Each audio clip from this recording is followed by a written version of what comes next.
తెలంగాణ సర్కార్ చేపట్టిన పనుల కోసం మరో 35,000 కోట్ల అప్పు తీసుకోవాలని నిర్ణయం తీసుకుంది. ఇందులో భాగంగా 35,000 కోట్ల అప్పు కోసం రిజర్వ్ బ్యాంక్ ఆఫ్ ఇండియా అనుమతి కోరింది.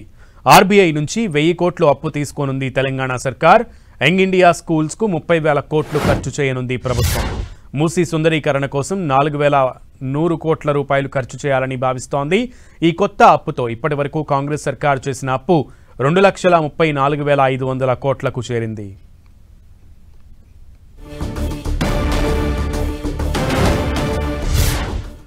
మరింత సమాచారం మా ప్రతినిధి తిరుపతి చారి అందిస్తారు. తిరుపతి చారి, తెలంగాణ ప్రభుత్వం అభివృద్ధి పనుల్లో మరింత వేగం పెంచేందుకు సిద్ధమైంది. ఇందులో భాగంగా మరో 35,000 కోట్లు అప్పు చేయడానికి సిద్ధమైంది.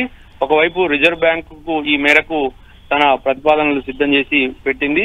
అయితే 1,000 కోట్లను సాధారణ ఖర్చులకు, మరొక మూసీ సుందరీకరణకు 4,100 కోట్లను కావాలని ఇది ప్రతిపాదనలో పేర్కొంది.